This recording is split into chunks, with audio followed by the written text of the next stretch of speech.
கர்த்தரும் இரட்சகருமாகிய இயேசு கிறிஸ்துவின் நாமத்தில் உங்கள் அனைவருக்கும் என்னுடைய அன்பின் வாழ்த்துக்களை தெரிவித்துக் கொள்கிறேன். பிரியமான தேவனுடைய பிள்ளைகளே, இந்த நாளிலும் கூட தேவனுடைய வார்த்தையை நாம் தியானிக்க போகிறோம். கர்த்தருடைய வார்த்தையிலிருந்து நீதிமொழிகளின் புஸ்தகத்திலே 16ஆம் அதிகாரம் 7வது வசனத்தை நாம் தியானிக்கலாம். நீதிமொழிகள் 16ஆம் அதிகாரம் 7வது வசனம். ஒருவனுடைய வழிகள் கர்த்தருக்கு பிரியமாயிருந்தால் அவனுடைய சத்துருக்களும் அவனுடைய சமாதானமாகும்படி செய்வார். ஆமென். வேதம் சொல்லுகிறது, ஒருவனுடைய வழிகள் கர்த்தருக்கு பிரியமாயிருந்தால் அவனுடைய சத்துருக்களும் அவனோட சமாதானமாகும்படி கர்த்தர் செய்வாராம். இன்றைக்கு நமக்கு எதிரிகள் ஏராளம், நமக்கு விரோதமான மக்கள் ஏராளமான கூட்டமாக நம்மை சுற்றிலும் சூழ்ந்திருக்கிறதை நம்மாலே பார்க்க முடியும். ஏராளமான எதிரிகள் கொண்டவர்களாய் நாம் வாழ்ந்து கொண்டிருக்கிறோம். எல்லாவற்றிலும் பொறாமை கொண்டவர்களும் எரிச்சல் உள்ளவர்களுமாய் இருக்கிறார்கள். நம்முடைய மேன்மையும் நம்முடைய உயர்வுகளையும் நம்முடைய நலனையும் நம்முடைய எல்லா சகல ஆசீர்வாதங்களையும் பொறுத்து கொள்ளாத ஒரு கூட்டம் நமக்கு விரோதமாக வெறுப்போடு கசப்போடு சுற்றி திரிகிறதை நம்மாலே பார்க்க முடியும். இப்பேற்பட்ட சூழ்நிலைகளில் இருக்கின்ற நம்முடைய வாழ்க்கையில இந்த எதிரிகள் எல்லாரும் நமக்கு சமாதானம் உள்ளவர்களாக நம்மோடு கூட ஐக்கியமாக இருப்ப நாம் என்ன செய்ய வேண்டும் என்று சொல்லும் பொழுது கர்த்தருடைய வார்த்தை சொல்கிறது, எனக்கு அருமையான தேவனுடைய பிள்ளைகளை, இதோ நம்முடைய வழிகள் கர்த்தருக்கு பிரியமாயிருந்தால், வேதம் சொல்லுகிறபடி, முதலாவது உன்னுடைய வழிகள் தேவனுக்கு முன்பாக சரியாக பிரியமாயிருந்தால் நம்முடைய சத்துருக்களை நம்மோடு கூட சமாதானமாக இருக்க செய்வது, மாற்றுவது தேவனுடைய செயலாக இருக்குமா? வேதம் சொல்லுகிறபடி முதலாவது நாம் சரியாக இருக்க வேண்டும். தேவனுடைய பார்வையிலே நாம் சரியானவர்களாய் இருக்க வேண்டும். தேவனுக்கு பிரியமானவர்களாய் இருக்க வேண்டும். தேவனுக்கு பிரியமானபடி நாம் நடந்தால்தான் நமக்காக கர்த்தர் யுத்தம் பண்ணுகிறவராயும் வழக்காடுகிறவராயும் நம்முடைய எதிரிகள் நம் பக்கமாய் சேர்க்கிறவராயும் நமக்கு அடிபணிகிறவர்களாயும் நம் சார்பில் வருகிறவர்களாயும் நம்மோடு கூட சமாதானமாகும்படியாகவும் அவர் செய்வாராம்.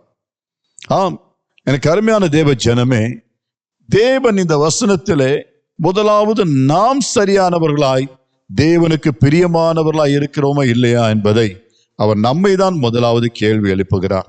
ஒருவேளை ஆண்டவரே, எனக்கு இப்போ ஏற்பட்ட தொல்லை அதிகமா இருக்கிறது, இவர்களால எனக்கு மிகவும் பிரச்சனை, இவர்களால எனக்கு சமாதானமின்மை, இதோ இன்னாரால எனக்கு மிகவும் வேதனையாயிருக்கிறது என்று நாம் சொல்வோமே, ஆனால் கர்த்தர் சொல்லுவார், முதலாவது உன்னுடைய வழி, உன்னுடைய கிரியைகள், உன்னுடைய காரியங்கள் எனக்கு பிரியமானவைகளாய் மாறட்டும், தேவனுக்கு ஏற்றவைகளாய் மாறட்டும், கர்த்தருக்கு உகந்தவைகளாய் இருக்கட்டும்.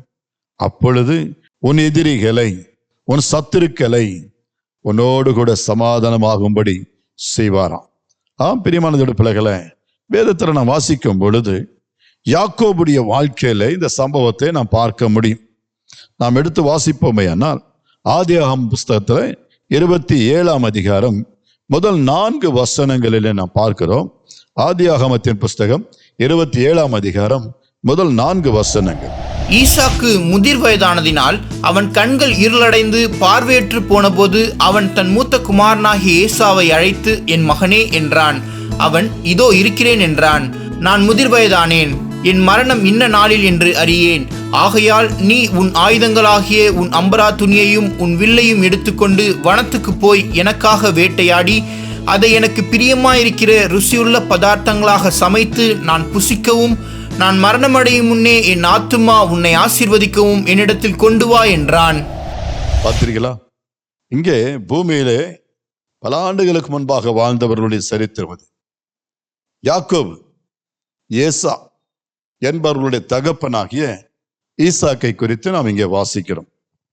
ஈசாக்கு தான் முதிர் வயதுள்ளவன் ஆனபோது அவருக்கு ஒரு ஆசை வருகிறது. அவருடைய கண்கள் மங்கி போய் கொண்டிருக்கிறது. வேதம் சொல்லுகிறபடி, நான் முதிர் வயது உள்ளவனாயிருக்கிறேன், என் கண்கள் இருளடைந்து கொண்டிருக்கிறது, பார்வையும் நான் குறைந்தவனாக காணப்படுகிறேன், எனவே நான் என் மூத்த குமாரனாகிய ஏசாவை ஆசீர்வதிப்பேன் என்று சொல்லி எண்ணி அந்த ஏசா என்கின்ற மூத்த மகனை அழைத்து அந்த மகனோடு கூட பேசுகிறதை பார்க்கிறோம். நீ உன் ஆயுதங்களாகிய உன் அம்பரா துணிக்கையும் ஆமென் உன் வில்லையும் எடுத்துக்கொண்டு காட்டுக்கு போய் வனத்திற்கு போய் அங்கே வேட்டையாடி எனக்கு ஒரு அருமையான சுவையான உணவை எனக்கு சமைத்து கொடு, ருசியுள்ளதாக எனக்கு சமைத்து கொடு என்று ஆமென் அந்த மகனோடு மூத்தவனோடு பேசுகிறதை பார்க்கிறோம். ஏசா அதன்படியே வேட்டைக்கு சென்று சுவையாக இருக்கும்படி நல்ல ஒரு ஆமென் மிருகத்தை அவன் கொண்டு வருகிறான், வேட்டையாடி கொண்டு வருகிறான். இதற்கிடையில என்ன நடக்கிறது என்று சொல்லி நாம் வாசிக்கும் பொழுது அதுக்கு அடுத்த வசனத்தில் நாம் வாசிக்கிறோம். 5வது வசனத்தில், ஈசாக்கு தன் குமாரனாகிய ஏசாவோட பேசுகையில் ரெபேக்காள் கேட்டுக் கொண்டிருந்தாள். ஏசா வேட்டையாடி கொண்டு வரும்படி வனத்துக்கு போனான். அப்பொழுது ரெபேக்காள் தன் குமாரனாகிய யாக்கோபை நோக்கி, உன் தகப்பன் உன் சகோதரனாகிய ஏசாவை அழைத்து, நான் புசித்து எனக்கு மரணம் வரும் முன்னே கர்த்தரை முன்னிட்டு உன்னை ஆசீர்வதிக்கும்படி நீ எனக்காக வேட்டையாடி அதை எனக்கு ருசியுள்ள பதார்த்தங்களாக சமைத்து கொண்டு வா என்று சொல்ல கேட்டான். ஆகையால் என் மகனே, என் சொல்லை கேட்டு நான் உனக்கு கற்பிக்கிறபடி செய். நீ ஆட்டு மந்தைக்கு போய் 2 நல்ல வெள்ளாட்டுக்களை கொண்டு வா. நான் அவைகளை உன் தகப்பனுக்கு பிரியமான ருசியுள்ள பதார்த்தங்களாக சமைப்பேன். பாருங்க பிரியமான பிள்ளைகளை, இந்த தகப்பனாகிய ஈசாக்கு தன்னுடைய மூத்த மகனாகிய ஏசாவோடு இப்படியாய் பேசிக் கொண்டிருக்கிறதை அவருடைய மனைவியாகிய அல்லது ஏசாவின் தாயாராகிய ரெபேக்காள் கேட்டுக்கொண்டிருந்தாளாம். கேட்டு உடனே என்ன செய்கிறாள், இன்னொரு மகன் ஈசாக்குக்கு இன்னொரு மகன் இருக்கிறான், அவருடைய பேர் யாக்கோபு என்று நாம் சொன்னேன். அந்த யாக்கோபினிடத்தில் ஓடி போய், உன் தகப்பன் உன்னுடைய மூத்த சகோதரனை ஆசீர்வதிக்க ஒரு ருசியுள்ள ஆகாரத்தை உண்டு பண்ண வேண்டும் என்று கேட்கிறார். எனவே அந்த காரியத்தை நீ செய். இந்த வசனம் 8 நாம் வாசிக்கும் பொழுது, என் மகனே, அவன் என் சொல்லை கேட்டு நான் உனக்கு கற்பிக்கபடி செய் என்று இளைய மகனாகிய யாக்கோபோடு தாயாராகிய ரெபேக்காள் சொல்லுகிறதை பார்க்கிறோம். நீ ஆட்டு மந்தைக்கு போய் 2 நல்ல வெள்ளாட்டு கடாக்களை கொண்டு வருவாயானால் நான் அவைகளை உன் தகப்பனுக்கு பிரியமானபடி ருசியுள்ளதை நல்ல பதார்த்தங்களை நான் சமைப்பேன் என்று சொல்லுகிறதை பார்க்கிறோம். அந்தபடியே அந்த ரெபேக்காள் அந்த ருசியுள்ள பதார்த்தமாக சமையலாக ஆமென் அந்த ஆடுகளை சமைத்து கொடுக்கிறதையும் பார்க்கிறோம். ஆமென். எனக்கு அருமையான தேவனுடைய பிள்ளைகளே, அதன் பிற்பாடு அந்த புசித்து திருப்தி அடைந்த அந்த ஈசாக்கு அந்த சின்ன இளைய மகனாகிய யாக்கோபை ஆசீர்வதிக்கிறதையும் பார்க்கிறோம். எனக்கு அருமையான தேவனுடைய பிள்ளைகளே, இங்கு அந்த சுவை பார்த்தவுடனே, அந்த ஆகாரத்தின் சுவையை பார்த்தவுடனே ஈசாக்கு அதில் மிகவும் மயங்கி போனான். இவ்வளவு அருமையாக யாரால சமைச்சிருக்க முடியும்? நிச்சயமாகவே அந்நாட்களிலே ஏசா மிகவும் நல்ல சமைக்கிறவர் தான், நல்ல சமைக்கிறவராக இருந்திருக்கிறார். எனவேதான் அவரிடத்துல கேட்கிறார் தகப்பன், நீ நல்ல சுவையுள்ளதாய் எனக்கு நல்ல ஒரு ஆமென் கறி போஜனத்தை நீ கொடுக்க வேண்டும் என்று கேட்கிறார். இதை கேட்ட அவருடைய மனைவி, ஈசாக்குடைய மனைவி, இதோ நான் சுவையுள்ளதாக நான் செய்து தருவேன் என்று அந்த இளைய மகனிடத்தில் சொல்லுகிறதை பார்க்கிறோம். பாருங்க பிரியமான பிள்ளைகளை, இங்கு ஈசாக்குக்கு எப்படி சமைத்தால் எப்படி அவர் பிரியமாய் சாப்பிடுவார், விரும்புவார் என்பதை அந்த ரெபேக்காளுக்கு நன்றாகவே தெரிந்திருக்கு. உண்மையாகவே ஒரு கணவனுடைய ருசி ஒரு மனைவிக்கு நன்றாகவே தெரியும். மனைவிமார்களுக்கு தெரியும் தன்னுடைய புருஷர்களுக்கு எப்படி சமைத்தால் பிடிக்கும், என்ன செய்தால் பிடிக்கும் என்பது எல்லா மனைவிகளுக்கும் தெரியும். மனைவிகளை பிரியப்படுத்துவது எப்படி என்பது கணவர்களுக்கும் தெரியும். எனவே இந்த ஈசாக்குக்கு எப்படி கொடுத்தால், எந்த விதமாக சமைத்தால் அவருக்கு பிடிக்கும் என்பதை நன்கு அறிந்த ரெபேக்காள் அதற்கேற்ற நன்றாக சமைத்து சுவையான ஒரு உணவை அவருக்கு வழங்குகிறதை பார்க்கிறோம். ஈசாக்கு அதை சாப்பிட்டு போஜனம் பண்ணி ஆமென் தன்னுடைய இள மகனை ஆமென் மூத்த மகன் என்று நினைத்து அவனை ஆசீர்வதிக்கிறதையும் நாம் பார்க்கிறோம். எனக்கு அருமையான தேவனுடைய பிள்ளைகளே, இதில் மறைந்திருக்கிற காரியம் என்ன? ஒரு மனைவி தன்னுடைய புருஷனுக்கு சுவையாய் சமைத்து கொடுக்க அறிந்திருக்கிறதை போல, இன்றைக்கு மணவாட்டியாகிய திருச்சபையும் மணவாளனாகிய கர்த்தருக்கு எப்படி நாம் காரியங்களை செய்தால் எப்படி அவரை பிரியப்படுத்துவது என்பதையெல்லாம் நன்கு அறிந்திருக்கிறவராயிருக்க வேண்டும். சபையானது தேவனுக்கு பிரியமாயிருப்பது எப்படி, தேவனுக்கு ருசியுள்ளவைகளை செய்வது எப்படி, அவர் எதை கொண்டு பிரியப்படுவார் என்பதை நன்கு அறிந்தவர்களாயிருக்க வேண்டும். அன்றைக்கு ரெபேக்காள் சொன்னது போல, ஆமேன், நானும் தகப்பனுக்கு நல்ல ருசியுள்ள பதார்த்தத்தை நான் செய்து தருவேன் என்று சொல்லி. ஒருவேளை அதுல ருசி குறைந்திருந்தால் அந்த தகப்பனாகி ஈசாக்கு அது வெறுத்திருக்கலாம். இது சரியில்லை, உப்பு அதிகமா இருக்கு, காரம் அதிகமா இருக்கு என்று ஒருவேளை அது புறக்கணித்து இருக்கலாம். அதனால் தேவ ஆசீர்வாதங்கள் அது யாக்கோபுக்கு கிடைக்காமல் போயிருக்கலாம். எனக்கு அருமையான தேவஜனமே, மிகவும் பயத்தோடும் பக்தியோடும் நடுக்கத்தோடும் அந்த ஸ்ரீ ரெபேக்காள் சமைத்திருக்கும் என்று நான் விசுவாசிக்கிறேன். இன்றைக்கும் நாம் தேவனுடைய காரியங்களிலே அலட்சியமாய் செய்யவே கூடாது. தேவனுடைய காரியங்களை மிக கவனமாய் செய்கிறவர்களாய் நாம் காணப்பட வேண்டும். திருச்சபையானது, மணவாட்டி சபையானது மணவாளனாகிய இயேசு கிறிஸ்துவுக்கு பிரியமாக நடந்து கொள்வது எப்படி என்பதை அறிந்திருக்க வேண்டும். இதை குறித்து தான் பக்தனாகிய தாவீது சொல்லும் பொழுது சங்கீதம் 143 சங்கீதத்துல 10வது வசனத்தில் தாவீது விதமாய் சொல்லுகிறதை பார்க்கிறோம். 143 சங்கீதம் 10வது வசனம். உமக்கு பிரியமானதை செய்ய எனக்கு போதித்தருளும், நீரே என் தேவன், உம்முடைய நல்ல ஆவி என்னை செம்மையான வழியிலே நடத்துவாராக. ஆமென், ஹல்லேலூயா. எனக்கு அருமையான தேவனுடைய பிள்ளைகளே, நன்றாய் கவனிங்க. உமக்கு பிரியமானதை செய்ய. நாம் அநேக வேளைகளில் தேவனுக்கு பிரியமா இருக்கலாம். தேவன் நம்மேல் பிரியமா இருப்பது வேற, நாம் தேவனுக்கு பிரியமாக இருப்பது வேற.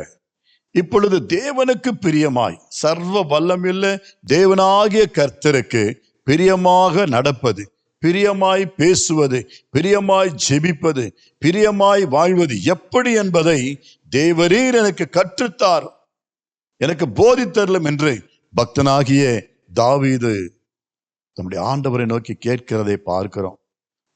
இன்றைக்கு ஒவ்வொரு திருச்சபையும், ஒவ்வொரு சபையும், ஒவ்வொரு விசுவாசியும் இந்த ஜெபத்தை நாம் தேவனுக்கு முன்பாக ஏறெடுக்க கடமைப்பட்டிருக்கிறோம்.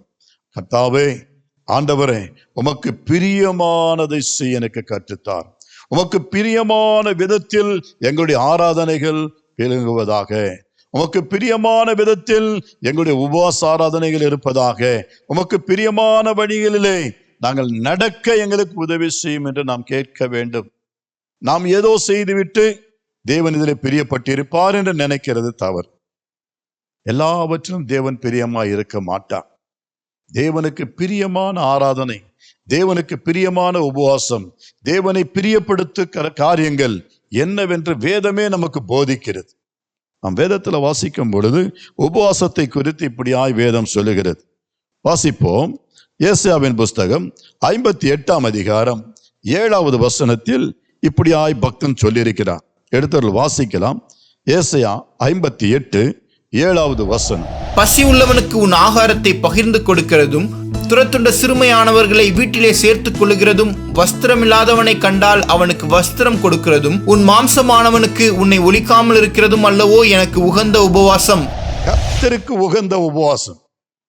நீங்களும் நானும் உபவாசிக்கிறவர்களா இருக்கலாம். நம்முடைய உபவாசம் என்ன? 3 வேளை சாப்பிடாமல் இருப்பது, ஒரு வேளை கூட சாப்பிடாமல் இருப்பது, தண்ணீரும் சுத்தமா குடிக்காமல் இருப்பது. இதுதான் நம்ம உபவாசம் என்று நாம் நினைக்கிறவர்களாக, அப்படி உபவாசத்தை நாம் கடைபிடிக்கிறவர்களா ஒரு வேளை இருக்கலாம். ஆனா வேதம் சொல்லுகிறபடி, ஆமென், பசியுள்ளவனுக்கு உன் ஆகாரத்தை பகிர்ந்து கொடுக்க வேண்டுமா? இன்றைக்கு நாம் உபவாசத்தோடு புசியாமல் இருக்கிறோம், பார்த்தீர்களா? அந்த ஆகாரம், நாம் சாப்பிடாமல் இருக்கின்ற அந்த ஆகாரத்தை கொண்டு போய் பசியுள்ளவனுக்கு, ஏழைக்கு கொடுக்க வேண்டும். ஆமென். பசியுள்ளவனுக்கு உன் ஆகாரத்தை பகிர்ந்து கொடுப்பதும், துரத்துண்ட மனிதனை, துரத்துண்ட சிறுமையானவனை அவனை சேர்த்து கொள்ள வேண்டும். உன் வீட்டிலே அவனுக்கு அடைக்கலம் கொடுத்து அவனை ஆமேன் ஆறுதல் படுத்தி அவனுடைய அந்த பலவீனமான சூழ்நிலையில, துக்கமான அந்த காரியத்திலிருந்து, அவனுடைய எல்லா விதமான கிளேசங்கள் இருந்து அவனை விடுதலை ஆக்குவது தேவனுக்கு முன்பாக நாம் செய்யும் உபவாசம். வஸ்திரமில்லாதவனுக்கு வஸ்திரங்களை நாம் கொடுக்க வேண்டுமா? வஸ்திரமில்லாதவனை கண்டால் அவனுக்கு ஒரு வஸ்திரம் கொடுக்கிறதும், உன் மாம்சமானவனுக்கு உன்னை ஒழிக்காமல் இருக்கிறதும் அல்லவோ தேவனுக்கு பிரியமுள்ள உபவாசம், உகந்த உபவாசம் என்று பக்தனாகிய ஏசையா சொல்லுகிறதை பார்க்கிறோம். ஆம், எனக்கு அருமையான தேவ ஜனமே, இன்றைக்கு எத்தனை பேர் நாம் இப்படி செய்கிறோம்? உபவாச நாளை குறிவித்து நாம் ஆலயத்தில் உட்கார்ந்து ஜெபிக்கிறவர்களாய் இருக்கிறோம். அது நல்லது. தேவனுடைய சமூகத்தில் யோசபாத்தை போல உபவாசத்தோடு புசியாமல் குடியாமலும் ஜெபிக்கிறது நல்லது. ஆனால் அதே சமயத்தில் அந்த உபவாசத்தை முடித்து விட்டு ஆமென், இப்பேற்பட்ட ஏழைகளுக்கு, சிறுமையானவர்களுக்கு, ஆதரவற்றவர்களுக்கு, திக்கற்றவர்களுக்கு நாம் உதவி செய்வது அது அதிலும் மேலான ஒரு உகந்த, தேவனுக்கு பிரியமான உகந்த உபவாசமாயிருக்குமா? ஒருவேளை நாம் செய்கிற உபவாசங்கள் தேவனுக்கு பிரியமா இருக்கிறதோ இல்லையோ, நாம் இதன்படி செய்து பார்ப்போம். கர்த்தர் சொல்லுகிறபடி இந்த ஏசாயா 58 அதிகாரம் 7வது வசனத்தின்படி நாம் கர்த்தருடைய உபவாச நாட்களை நியமிப்போமாக, உபவாசங்களை கூறுவோமாக. நிச்சயமா தேவன் இதன் மேல் பிரியமா இருப்பார் என்று நான் விசுவாசிக்கிறேன். நான் மகிமையான தேவனுடைய பிள்ளைகளை, நிச்சயமா இந்த வருஷம் 2025வது வருஷத்துல தேவனுக்கு பிரியமானவைகளை செய்யும் பொழுது தேவன் தம்முடைய ஜனமாகிய நம்மை அவர் ஒருபோதும் வெட்கப்படுத்த மாட்டார். நிச்சயமாகவே நம்மை கனப்படுத்துவார். கர்த்தருக்கு பிரியமானவைகளை செய்யும் பொழுது தேவன் தம்முடைய பிள்ளைகளாகிய நம்மை அவர் கனப்படுத்துகிற தேவனாயிருக்கிறார். ஏசாயா 43 அதிகாரம் 4வது வசனத்திலே நாம் அதை குறித்து வாசிக்கிறோம். ஏசாயா 43 அதிகாரம் 4வது வசனம் வாசிப்போம். நீ என் பார்வைக்கு அருமையானபடியால் கனம் பெற்றாய், நானும் உன்னை சிநேகித்தேன். ஆதலால் உனக்கு பதிலாக மனுஷர்களையும் உன் ஜீவனுக்கு ஈடாக ஜனங்களையும் கொடுப்பேன்.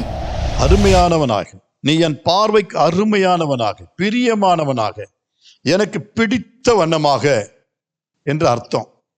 அருமையானவன், என் பார்வைக்கு நீ அருமையானவனாயிருக்கிறபடினால நீ கனம் பெற்றாய், நீ கனம் பெற்றாய், you are honored என்று வேதம் சொல்லுகிறது.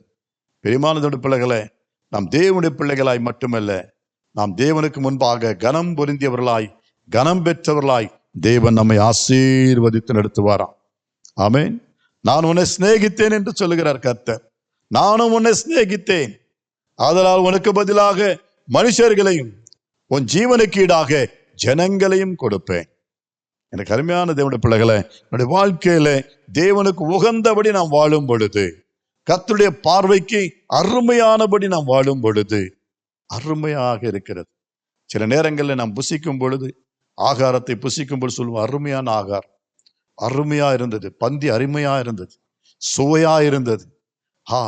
திருப்தி அடைந்து சொல்லுகிற வார்த்தை அது. இன்றைக்கு அருமையான விருந்து, அருமையான தேவன் தம்முடைய பிள்ளைகளை பார்த்து சொல்ல வேண்டிய ஒரு வார்த்தை, அருமையானவனானபடினால், நீ என் பார்வைக்கு அருமையானவனானபடினாலே ஆமென், நீ கனம் பெற்றாய். தேவன் எல்லாரையும் கனப்படுத்துகிறாரா என்றால் தெரியாது.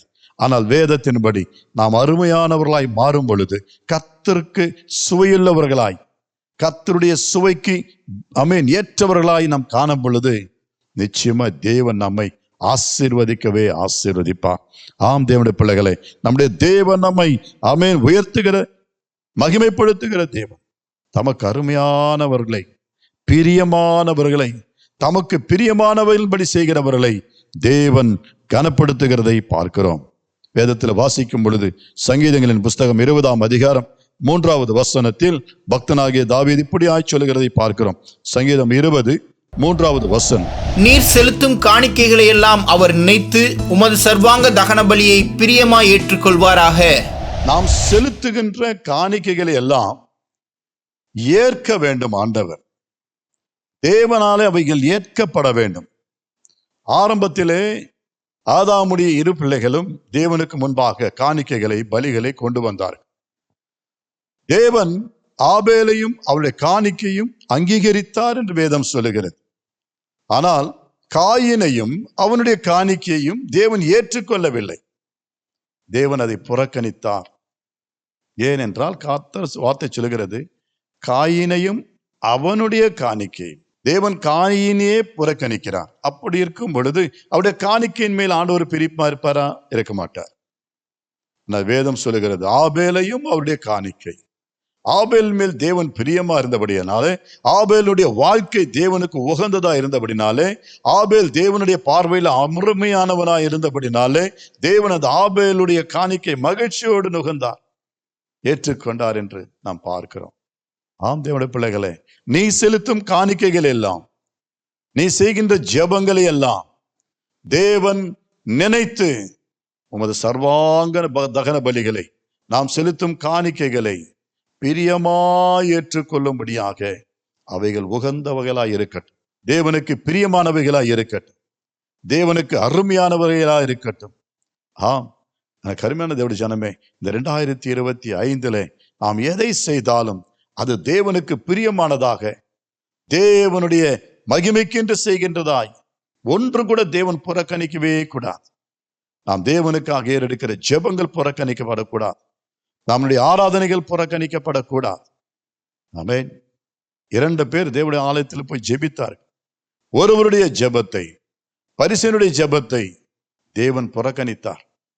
ஏனென்றால் அவன் நீண்ட பெரிய தீர்க்கமான ஜெபத்தை ஏறெடுத்து ஒரு ஆயக்காரனை கொச்சப்படுத்தி தாழ்த்தி அந்த ஜெபத்திலே தகாத வார்த்தைகளை பயன்படுத்துகிறதை பார்க்கிறோம். எனவே தேவன் அந்த பரிசேயனுடைய ஜெபத்தை புறக்கணித்தார். மாறாக அந்த ஆயக்காரனுடைய ஜெபத்தை தேவன் அங்கீகரித்தார். அவன் தாழ்த்தி தேவ சமூகத்தில் ஏறெடுத்த ஜெபம். எனக்கு பிரியமான தேவ ஜனமே, இந்த ஆண்டிலே நம்முடைய ஜெபங்கள் தேவனுக்கு உகந்தவைகளாய் மாறுவதாக, நாம் செலுத்தும் காணிக்கைகள் எல்லாம் தேவன் பிரியமாக எடுத்துக்கொள்வாராக. ஆமென். தேவன் அந்த பலிகள் மேல் பிரியமாய் இருப்பாராக. நம்முடைய வாழ்க்கை இந்த 2025 வருஷத்துல அருமையானதோட பிள்ளைகளை தேவனுக்கு ஏற்றவைகளாய் இருக்கிறதா என்பதை சிந்தித்து அவருடைய ஆமென் மகிமைக்கென்று செயல்பட தேவன் நமக்கு துணை செய்வாராக. தேவன் யாக்கோபை அதிகமாய் ஆசீர்வதித்தார். அவருடைய சகோதரனாகிய ஏசாவுக்கு ஒருவேளை துரோகம் செய்தவனாய் காணப்பட்டாலும் கூட தன் தாய் சொல்படி அவன் செய்தான். அந்த இடத்தை விட்டு ஓடி போனான். ஆனால் அவருடைய சகோதரனாகிய அந்த ஏசாவுடைய எரிச்சலுக்கும் கோபத்துக்கும் காலானான். அந்த ஏசா தம்பியை கண்டால் கொன்றுவிட வேண்டும் என்று ஒத்த காலில் நின்று கொண்டிருந்தார். இந்த ஏசாவுடைய கண்களில் படாமல் பயந்து தேவன் இந்த யாக்கோபை, அல்லது தாயாராகிய ரெபெக்கால் இந்த யாக்கோபை தூர தேசத்தில் இருக்கின்ற இந்த சகோதரனாகிய லாபானுடைய வீட்டுக்கு அனுப்புகிறதை பார்க்கிறோம்.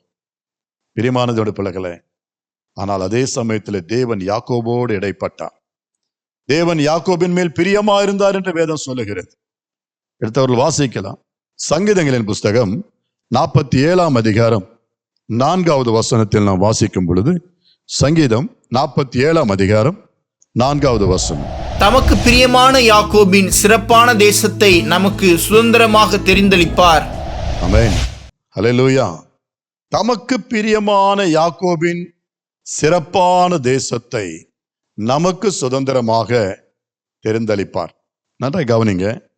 தேவனுக்கு பிரியமானவனாய் யாக்கோபு வாழ்ந்தார் என்று இந்த வசனத்திலே நாம் வாசிக்கிறோம். ஆம், யாக்கோபின் மேல் தேவன் பிரியமா இருந்தார். யாக்கோபு தேவனுக்கு பிரியமானபடி வாழ்ந்திருக்கிறார்.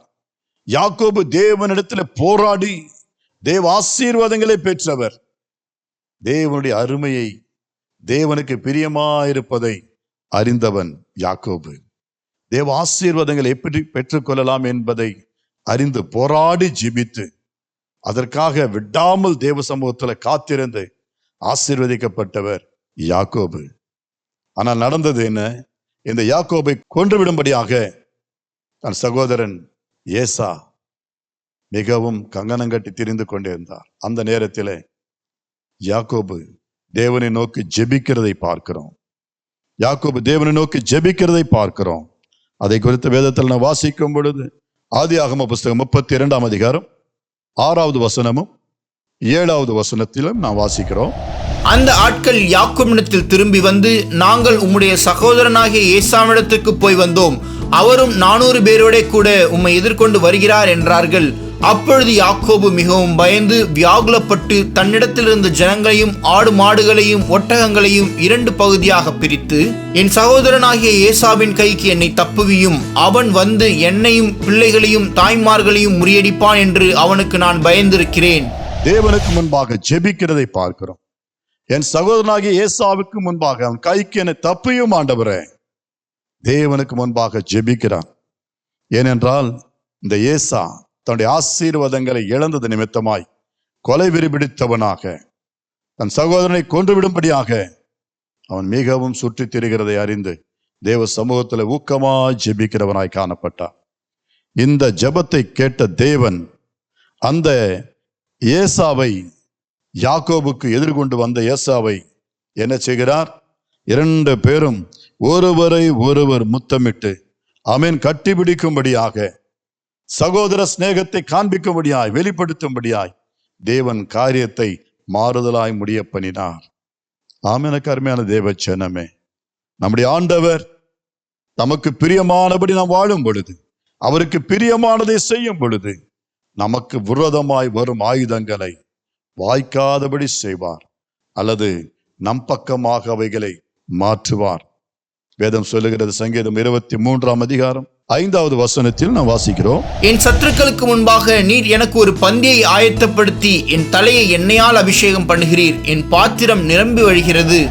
தேவன் அவருக்கு பிரியமாக உகந்தவர்களாய், அவருக்கு ஏற்றவர்களாய் நாம் நடந்து கொள்ளும் பொழுது, தேவனை பிரியப்படுத்தும் பொழுது, தேவனை மகிழ்விக்கும் பொழுது, தேவனுக்கு முன்பாக உண்மையும் உத்தமத்தோடு வாழும் பொழுது, நம்முடைய சத்துருக்களை நமக்கு சமாதானமாகும்படி செய்வார். சத்துருக்களுக்கு முன்பாக நமக்கு ஒரு பந்தியை ஆயத்தப்படுத்துவார். இது தேவனுடைய செயல். நாம் முதலாவது அவருக்கு பிரியமா இருக்கணும். அப்பொழுதுதான் கர்த்தர் நமக்காக யாவையும் செய்து முடிக்கிறவராய் இருக்கிறார். அப்போஸ்தலனாகிய பவுல் சொல்லும் பொழுது, தேவனுக்கு பிரியமானபடி ஜீவித்தால் நம்முடைய வாழ்க்கையில தேவன் செய்கிற காரியம் என்ன? அப்போஸ்தலர் நடபடிகள் 10ஆம் அதிகாரம் 35வது வசனத்தில் வாசிக்க கேட்போம். அப்போஸ்தலர் நடபடிகள் 10ஆம் அதிகாரம் 35வது வசனம், எந்த ஜனத்திலாயினும் அவருக்கு பயந்திருந்து நீதியை செய்கிறவன் எவனோ அவனே அவருக்கு உகந்தவன் என்றும் நிச்சயமாய் அறிந்திருக்கிறேன்.